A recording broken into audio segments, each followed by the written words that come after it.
be alive in this land of ours. Good to drive in this land of ours.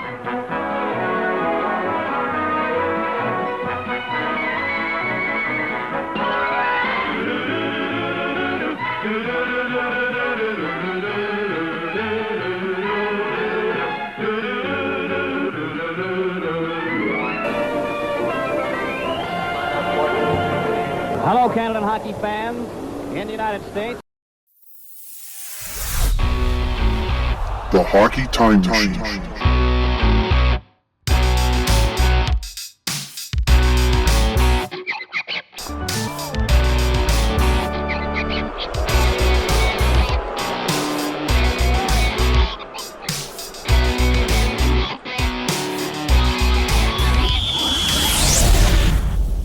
Hello, everyone, and welcome to Hockey Time Machine. I'm Glenn Dreyfus. Technically, at the Hockey Hall of Fame, he can't be called an honored member, but we're certainly honored he's spending time with us. Our good friend and frequent host of this program, Kevin Shea. Interestingly, Jack McLean, I think it's fair to say, did not obsessively harbor NHL dreams, but as you foreshadowed, November 12th, 1942, he makes his NHL debut against Boston at Maple Leaf Gardens, and it went pretty well. 1 goal, 2 assists. And his line of all youngsters was once called, in a riff on the Canadians, the Flying Freshman. Yeah.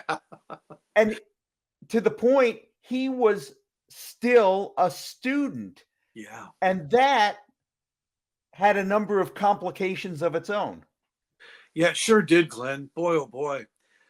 Students at that time were not able to cross the border.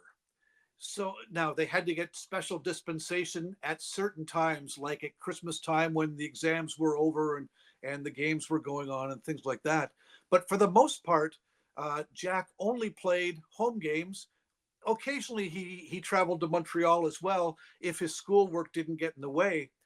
But the honest thing to me is that Jack never practiced with the team.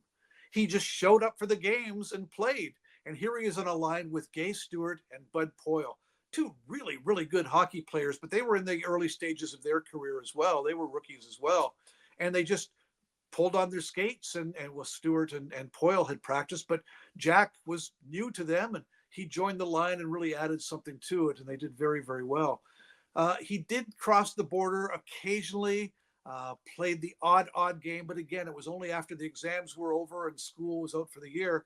I'm going to take it way back. When Jack was just about 10 years old, his mother was dying of cancer, of stomach cancer at the time. And Jack's mother was my grandfather's sister. It gets so complicated, it's hard to follow. But anyway, she was dying, and Jack loved his mother, and he sat on the edge of her bed, and she said, and she called him Jackie, but Jackie, you're a smart boy. I want you to be an engineer. And Jack took that to heart. All his life, he was a very, very good athlete, and all of his pals all dreamt of one day playing in the National Hockey League. They dreamt of being a Toronto Maple Leaf. That wasn't Jack's dream. He just happened to be able to accomplish it. But his dream was to be an engineer.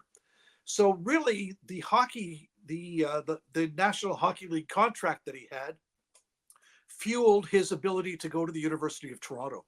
He got his engineering degree, graduated in 1946, and that was to fulfill the promise that he had made to his mother. So he loved being a hockey player, but that wasn't the driving force as it was for you and me and everybody listening to the show and all those thousands of people who went before us as well. Just a very odd anomaly. All right, now stand by because I'm about to do a dramatic pause. And this is returning to a subject that you were about to tell us about. Jack McLean scored in the 4th overtime to win a playoff game for Toronto over Detroit. Or did he? Well, we'll never really know. It was so confused back then. Just I had mentioned about his father and how his father was somewhat removed from his life. The only hockey game his father ever saw was this game. He was working in Sarnia, Ontario at the time, which is, I don't know, it's just over an hour away from, probably more than that when I think of it, but an hour plus away from Windsor and Detroit. So his father and his buddies went down to watch the game, and they left before Jack's dramatic goal. So it goes. Anyway, yeah, what happened during that fourth overtime period is Bud Poyle takes the face off, the puck comes back, it sails into the net, and the crowd goes crazy. They're playing in Detroit at the time. The referee is King Clancy. He points to Jack McLean and says he got the goal. The goalie, Mowers for Detroit, said, no, it was Poyle who got it. But Poyle said, it was me who got it. It was divided. Some thought Jack got his stick on it and tipped the puck. Others thought that, in fact, the puck had gone in directly.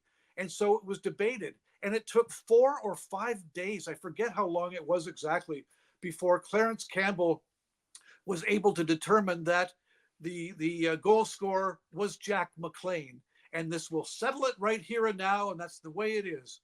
And so the newspapers had all kinds of information debating who had actually scored the goal. But in fact, it was Clarence Campbell who declared that Jack McLean scored the goal. Did he? We don't know. He says he did. Bud Poyle, to his dying days, said that he scored it. And all Jack could say is, that Poyle was a pain in the ass. So I don't know. Was somebody trying to steal some glory, or did Jack really touch it, or did he just think he touched it? None of us will ever know, but it's a hell of a debate. Jack told you that in his third season, the 1944-45 season, he didn't really feel like part of the team. Why not? So Gay Stewart and Bud Poyle, his line mates in the first season, had gone on to serve their country. They both had enlisted in the war effort. And yeah, there we go. There's the 1945 Stanley Cup team right there. And Jack is in the second row, the second from right. So right beside the trainer, Tim Daly there. Anyway, so Jack went into a different role. Hap Day was a little disenchanted with the fact that Jack was only available for home games. And even then, if he was writing an exam, he wasn't around. He wasn't the only one, by the way. There was a gentleman named Ross Johnston who was also in the same situation. And there was also Dr. Bobby Kopp, who was trying to get his dentistry degree. And he was in the same situation. So Hap Day was not happy. And here we see Hap Day behind the bench. That's Jack in the foreground right there. A gentleman by the name of Jackie Hamilton is to Jack's left. So anyway, Jack was all of a sudden relegated to what we would call an energy line. He was on a line with Windy O'Neill. He was called Windy because he talked a good game. He was actually going to university too to be a lawyer.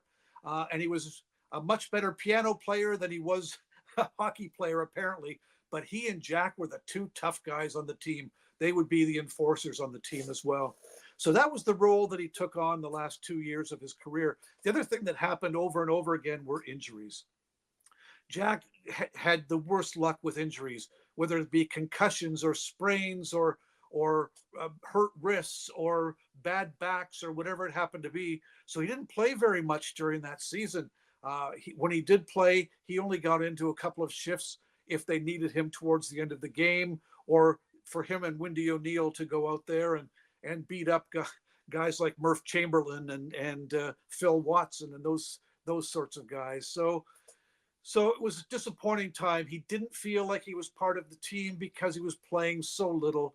Hap Day just kept him on the bench for the most part, and he was somewhat disenchanted with it. But he got a chance to play. He went on to into the semifinal, playing against Montreal, and gave it a real good shot. But then Montreal just devastated the Leafs score-wise. What was it, 10-0, I think, in the final game of that series. And Montreal went on to the Stanley Cup championship and went from there. That's in 44, not in 45. Sorry. So So he just didn't feel like he was part of it, but he did his best. He committed to the team, and when they wanted him, he was out there and did his role. In this 45 playoff series, Montreal did badly outscore the composite score over Toronto, but I believe it was Toronto that won the series. I've got it all mixed up. You're absolutely right, Glenn. I'm so sorry. You've got it absolutely right. It's the 45 series. Yeah. But specifically about McLean, it was suspected, as you point out, his history of injuries. It was suspected that late in the series that he had suffered a skull fracture. Yeah. Yeah, it was pretty severe. He was out for a better part of the season, but then he came back for that series and he just got nailed by a player. I can't remember off the top of my head, darn it. But anyway, he just got nailed in one of the games, and so he was off and sitting out the next series. They brought him down to Detroit as one of the what we would call the Black Aces today, figuring that if he was needed, it was him. There was a goaltender. There was this Ross Johnson that I mentioned, a goaltender from Owen Sound who never got into the NHL. Don Metz as well. So they went down to practice and were there as needed. But Jack just wasn't right. He still had his headaches. It was severe. And then he started talking nonsense. And his roommate said, I got to do something. And they told the team that, Jack, there's something wrong with Jack. And they sat and talked with Jack and they sent him home.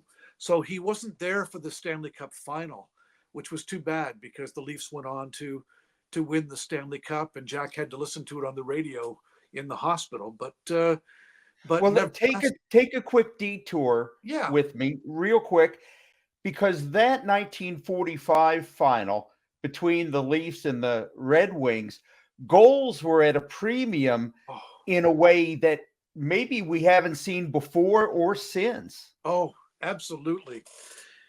So because of the war, the players were scarce and goaltending was scarce too. And the Maple Leafs had to find a goaltender, and there were several prospects, there were several possibilities, but they decided that they were going to sign this guy who was from Calgary, and he was a pretty good goaltender. In fact, he was so good that he got shutouts in the first 3 games of the series. And then Detroit came back, and they had a pretty good goaltender too, a guy named Harry Lumley, who was just a kid at that time. Years later, joined the Maple Leafs as well, and so they both had terrific goaltending, but very few goals were scored. But ultimately, it was Babe Pratt scoring the winning goal in the deciding game in Game 7 to win the Stanley Cup for the Toronto Maple Leafs. In fact, that goaltender for Toronto went on to win the Calder Trophy that year. He played a little bit the next year and then decided that he wanted a $500 raise, and Conn Smythe was not going to give it to him. So he went and retired, and he became a sports reporter in Calgary for the Calgary Albertan newspaper.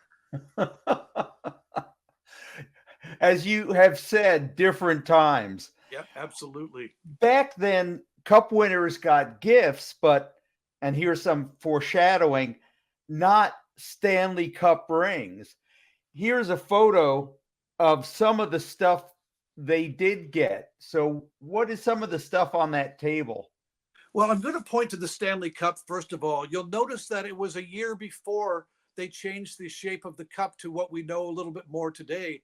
But at the time, they called it the elephant leg or the cigar Stanley Cup at that time. So that's what the 1945 team would have been the recipient of.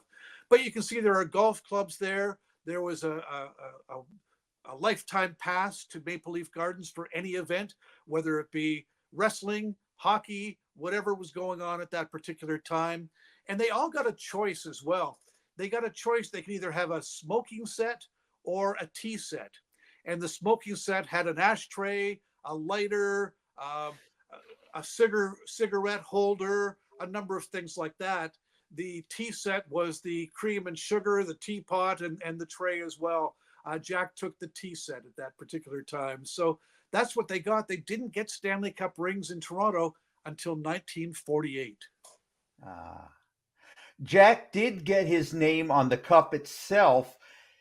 Here is a photo showing everyone on the team who had his name engraved. And here is a closer look to show that, in fact, yes, Jack McLean did get his name engraved on the cup. Did he get to see that?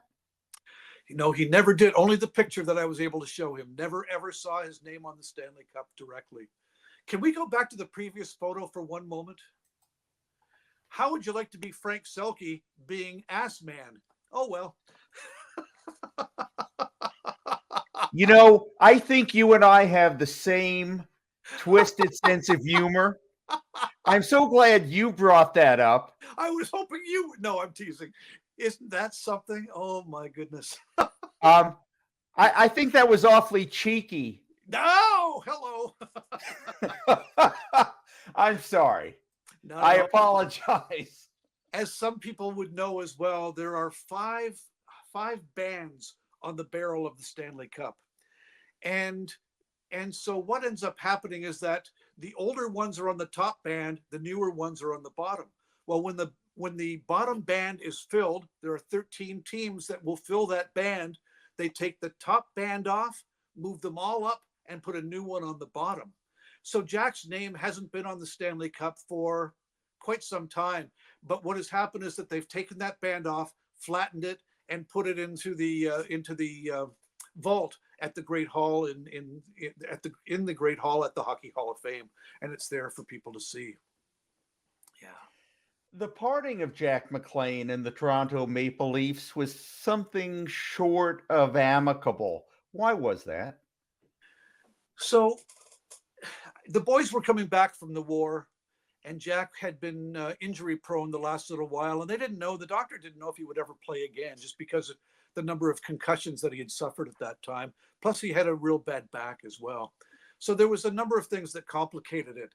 But even more so is the team divided up the proceeds from winning the Stanley Cup and going into the playoffs, playing 2 rounds. And so they divided it all up and added a little bit of Toronto Maple Leaf money. And all of the regulars got $1,500, I believe it was. And the trainers got their share. The coach got his share. But the people like Jack, who had played but didn't play in the final, got $500.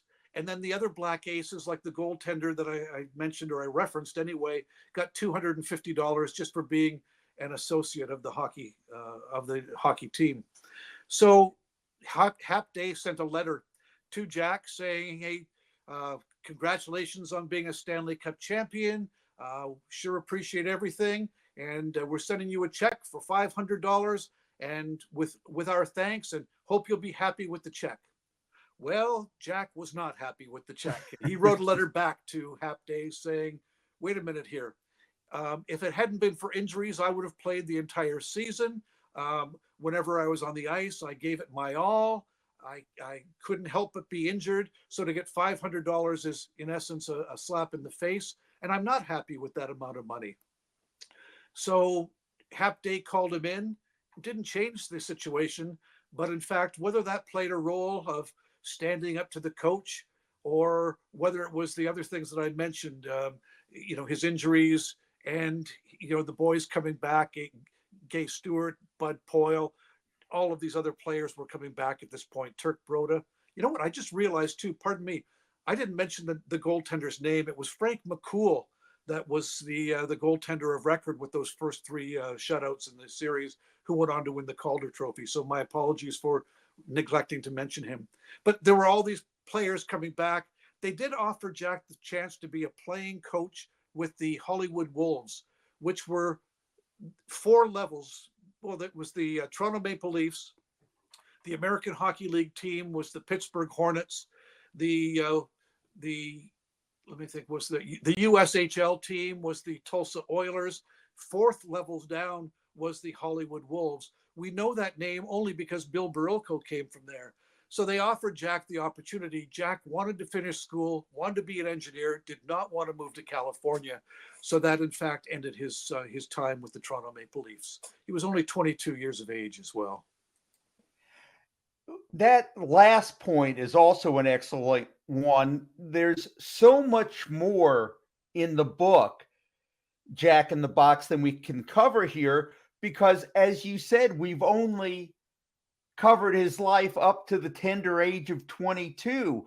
And you relate in the book, and this is why everybody ought to get it, so many of his adventures in the decades that followed.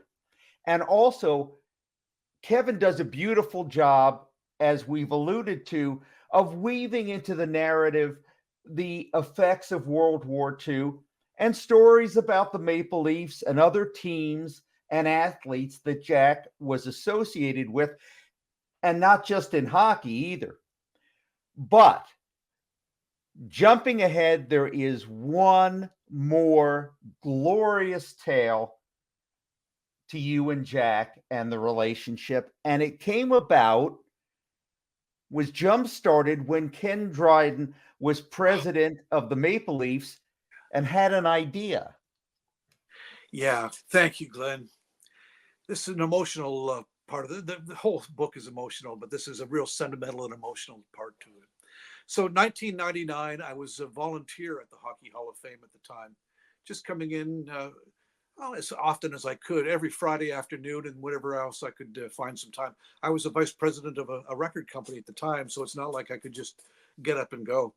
But Ken Dryden was the president of the Toronto Maple Leafs, and he wanted to draw together the current team with the alumni, which had a chasm between it for some time.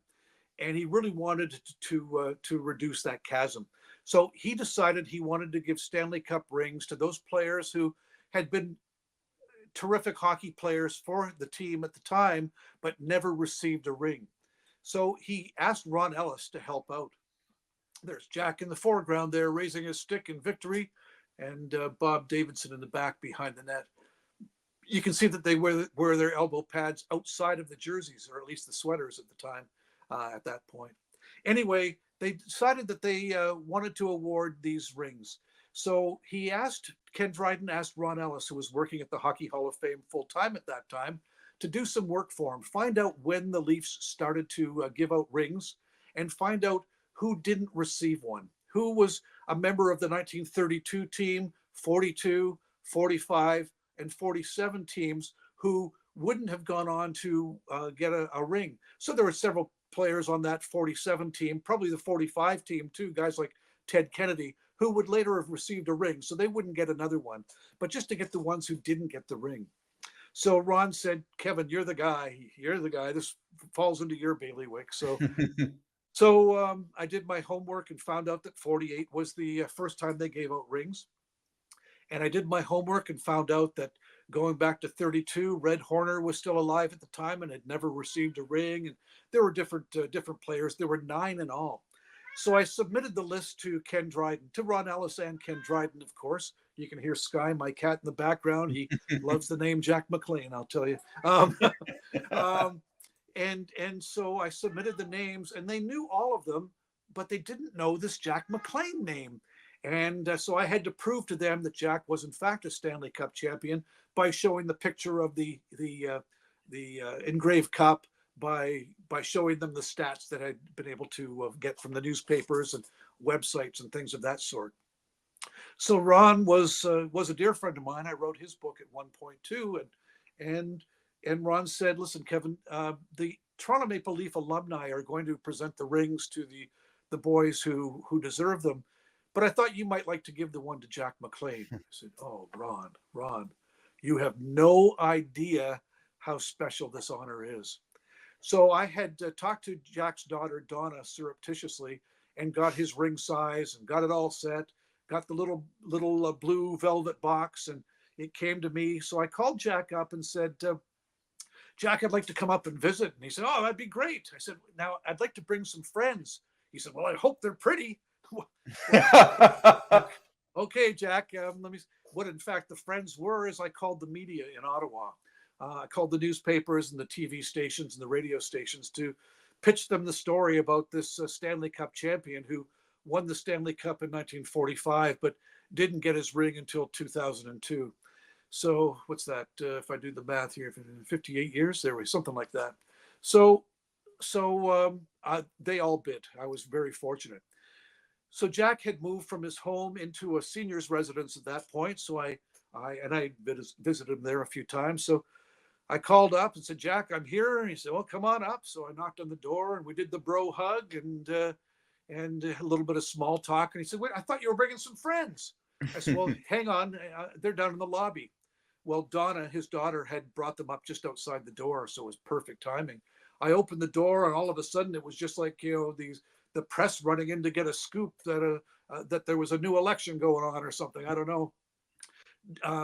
TV cameras, newspaper guys with their mic flags and their microphones here and all gather around. And Jack, what's going on? What's going on here? And I sat beside him on the bed and said, Jack, I've got something very special for you. I think that you're going to be very happy. And I handed him this. What the heck's this? And he opened it up and he started to cry.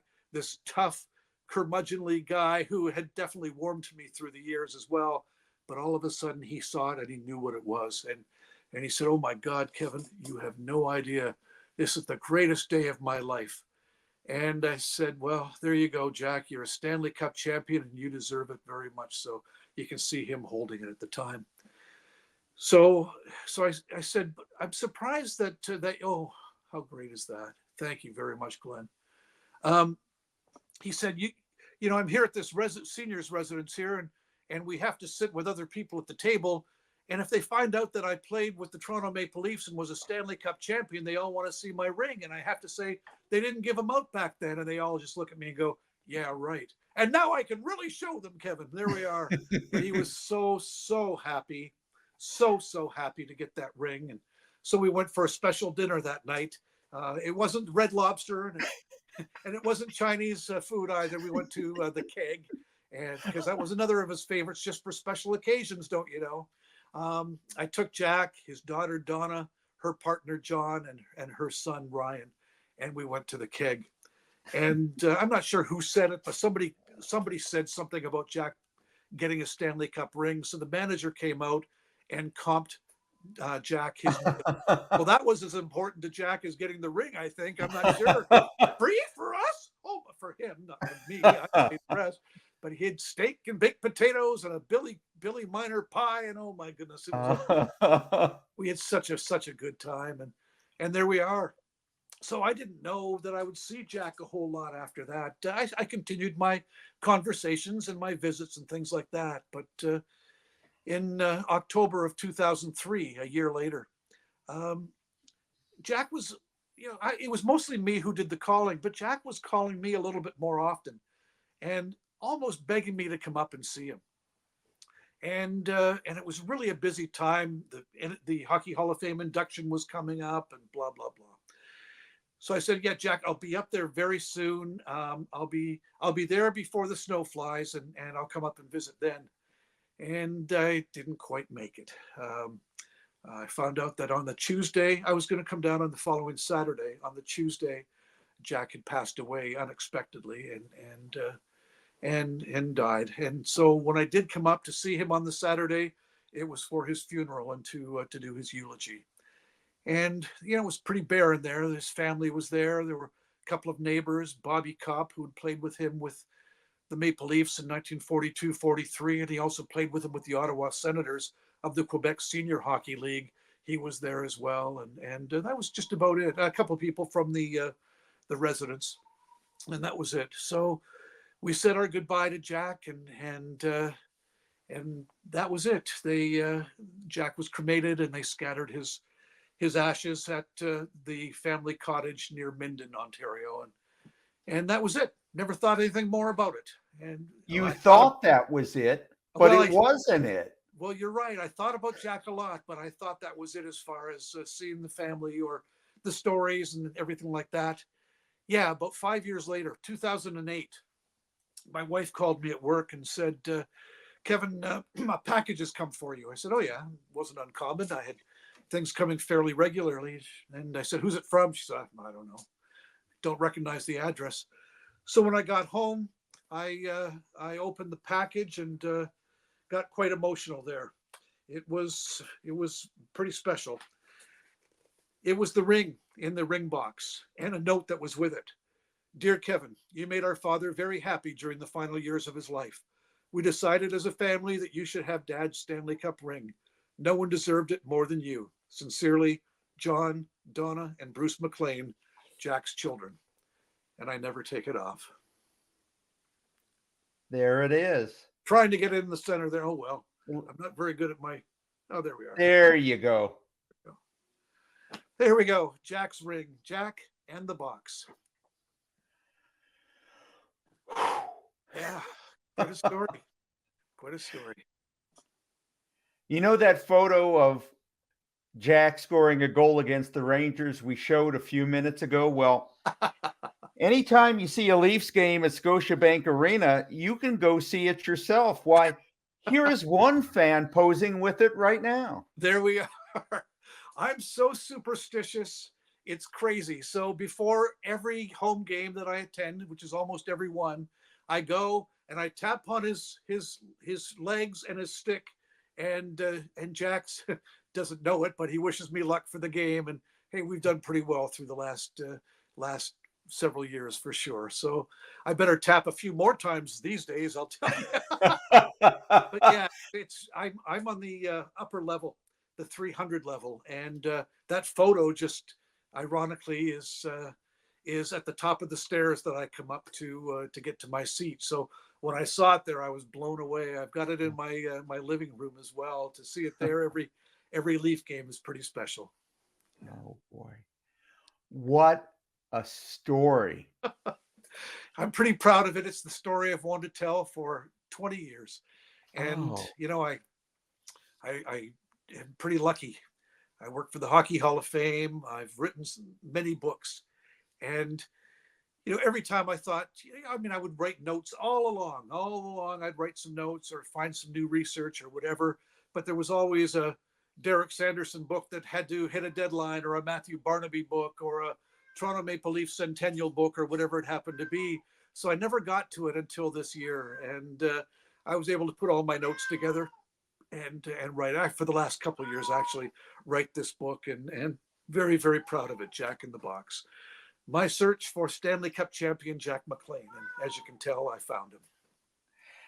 You know, I know you consider yourself lucky that your dogged research was able to uncover Jack McLean, but I think it's fair to say, although you may be too modest to, that Jack McLean was damn lucky to have also crossed paths with Kevin Shea. You're a wonderful man, Glenn. Thank you. From the note from his children, I would say yes.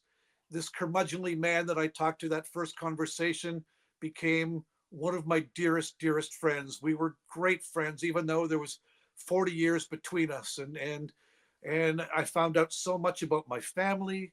I found a great deal about hockey. I told him a great deal about hockey, not about his career that he'd forgotten about. Equally important, though, Jack was a very modest man, and he was also disenchanted with the Toronto Maple Leafs because of his ending. So his kids, his three children, certainly knew of their dad's career, not to the extent that I had researched, but his grandchildren didn't know. They were quite young. So I put together scrapbooks for them. They couldn't believe that Papa, as they called him, was a hero, was a champion. And, oh, I wasn't a champion. You know, a champion is, you know, whatever. But you are a champion. And they were telling their schoolyard friends all about their grandpa, who was a Stanley Cup champion with the Toronto Maple Leafs in 1945, long before their parents were born, let alone they were born. So it was fun stuff. Yeah. Kevin, please tell us how everyone can get a hold of Jack and the Box. You're very kind to me, Glenn. Sorry. Thank you all. Well, through my website, Kevin Shea Hockey, you can book it there. I'd be happy to sign it for you if you felt so inclined. It's available through Amazon, both Amazon.ca and Amazon.com. And if you've got Prime, they'll ship it to you for free. I can't do the same, I'm afraid, but there you go. The Hockey Hall of Fame is carrying it, and there's several independent bookstores who are also carrying it too. Doug Laurie Sports up in Barrie, who have taken the name of the sports store within Maple Leaf Gardens for years and years and years. From Frozen Pond and just outside of Toronto as well. Several people will know that name as well. And the River Bookstore down in Amherstburg near my hometown of Windsor as well. They're all carrying the book as well. So if anybody feels so inclined, either email me, check my website, ask me details. I'd be happy to let you know. And if you feel so inclined, I'd be happy to send it your way and sign it or whatever you want to do. So thank you for that, Glenn. I wasn't sure about that part of it, but thanks for allowing me to mention that. Well, one last thing we learned about Kevin Shea tonight is that he is as wonderful as a guest on Hockey Time Machine as he is as a host. It has been thoroughly enjoyable getting to delve into this story. Thank you for sharing it, and success with book number 21 as you have with the first 20. This has been so much fun. Well, and I've got to thank you. Boy, you did prodigious research. I thank you so much for doing that, finding some great pictures to accompany things as well, and for giving me this platform. You and Paul have been so good to me through the years, and especially tonight. I really have to thank you for allowing me to talk about a very special story. So thank you very much.